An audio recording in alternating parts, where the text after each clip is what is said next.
Paul's been here for 3 years. We've had some success. We made the semifinals. We made it the second round last year, not getting to our ultimate goal, and someone that chose to come to St. Louis to win, and unfortunately we weren't able to accomplish that together.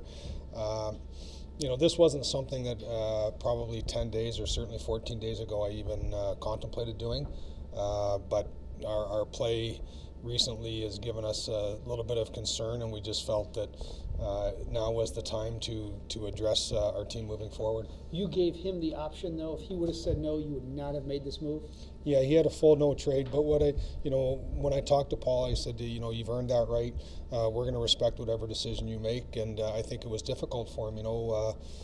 He has a lot of great friends here, and I know there's a belief in that room, with or without Paul, that they're going to figure this out and win some games. So I think he had to wrestle with that, but ultimately he felt that a change might be good for him. I know he's got some synergy with Blake Wheeler. They played together during one of the lockouts, I think, in Germany. He knows a lot of guys from that that U.S. program that he's played with over the years. So I think it's an easy transition, and I want to thank Paul and wish him the best. And but if we had gone a different direction, I was certainly satisfied to keep him here and to forge on. So you're still right there playoff-wise. How close were you to making another move, and do you like the makeup and the chemistry of the locker room right now? The first part, we weren't close to adding much. We got into the market, we talked to people, but a first-round pick of the players that we've drafted recently, and then an additional piece didn't make sense for someone for our group right now for 2 months, 3 months, or 4 months, depending on how long you were to go. So we weren't really involved in that. What we've talked about doing was trying to add to that 25 and under group if we could, and that wasn't available, so we weren't really close to doing too much today. And as far as the makeup of the team, we've seen really the top of the mountain earlier in the year, and now we've seen hopefully the lowest part of the valley the last 4 or 5 games, and now we've got to start step by step climbing back up that hill, and we'll hopefully get there as quick as possible.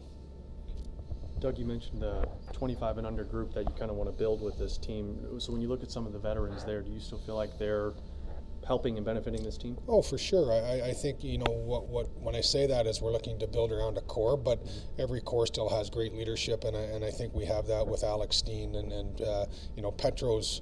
He's sort of in between in that age group in his late 20s. But you look at Brodziak, you look at Steen. Bowmeister, there's some guys there that have been around the league a long time, and it's always nice to have players around that can really walk through young guys through a day like today. I'm sure as a young player never being through this, or a young player saying, okay, well, what's going on, they can tell them their experiences from being either traded before, acquired before, or being on a team that's done one or both. So I think it's important to have quality veterans around.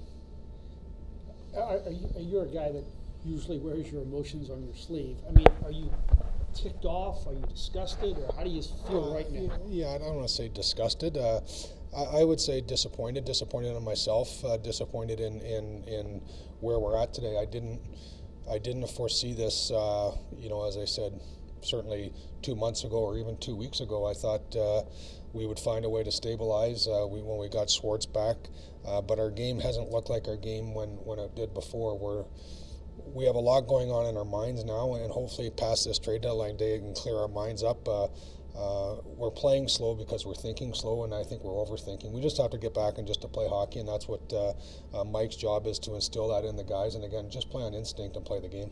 And just being a point out, you still like the roster itself. I mean, you feel like you're close. Yeah, I do. I think it's going to be a great opportunity for someone to step up.